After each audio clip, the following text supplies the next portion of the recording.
ಒಂಥರ king maker ಅಂತಂದ್ರೆ ಅಡಿಕೆನೆ. ಈಗ ಎಲ್ಲಾ ರೈತರುಗಳಿಗೆ ಕಣ್ ಕುಗ್ತಾ ಇರೋದೇ ಅಡಿಕೆ ಕಾಳ್ಮೆಣಸು ಕಾಳ್ಮೆಣಸು ಇವೆರಡೇ ಓಡ್ತಿರೋದು.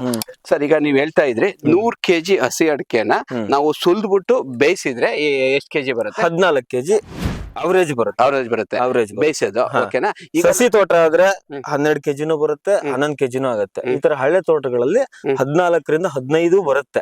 ಮಣ್ಣಿನ ಗುಣದ ಮಟ್ಟದ ಮೇಲೆ ಡಿಪೆಂಡ್ ಆಗುತ್ತೆ ಅದು. ಈಗ ಒಬ್ಬೊಬ್ರು ಏನ್ ಮಾಡ್ತಾರೆ, ಹಸಿದ್ನೇ ಮಾರ್ತಾರೆ. ನಮಗೆ ಬೇಯಿಸೋದು ಗೀಸೋದು ಲೇಬರ್ ಸಿಗಲ್ಲ, ಅದೇನೋ ನಾವು ಬೇಯಿಸ್ಬೇಕು, ಪ್ರೊಸೆಸ್ ಮಾಡ್ಬೇಕು ಅಂತ. ಹಸಿ ಅಡಿಕೆ ಏನ್ ರೇಟ್ ಹೋಗ್ತಾ ಇದೆ? ಹಸಿ ಅಡಿಕೆ ಈ ವರ್ಷ ಈಗ ಪ್ರೆಸೆಂಟ್ ಮಾರ್ಕೆಟ್ 7,000ಕ್ಕಿಂತ ಜಾಸ್ತಿ ಹೇಳ್ತಾ ಇದಾರೆ. ಇದು 70 ರೂಪಾಯಿ ಕೆಜಿ. 77 ರೂಪಾಯಿ ಕೆಜಿ. ಅವೇರ್ನೆಸ್ ಅಲ್ಲಿ ಇಡೀ ಇಂಡಿಯಾದಲ್ಲಿ ಫಸ್ಟ್ ಟೈಮ್ ಇಷ್ಟು ಹೈಯೆಸ್ಟ್ ರೇಟ್ ಹೋಗಿರೋದು ಅಂತ ಅಡಿಕೆನ ಈ ವರ್ಷನ ಲಾಸ್ಟ್ ಇಯರ್. ಹೌದು, ಕರೆಕ್ಟಾ ಸರ್? ಈ ವರ್ಷನೇ, ಲಾಸ್ಟ್ ಇಯರ್ ಅಲ್ಲ, ಈ ವರ್ಷನೇ. ಇದು ಬಿಟ್ರೆ ಹಿಂದ ಆಯ್ತು 80,000 ಅಡಿಕೆ ರೇಟ್ ಹೋಗಿತ್ತು. ಬಟ್ ಅವಾಗ ಏನಂದ್ರೆ ಪ್ರೋಸೆಸ್ ಎಲ್ಲ ಆದ್ಮೇಲೆ ಆ ರೇಟ್ ಆಗಿತ್ತು.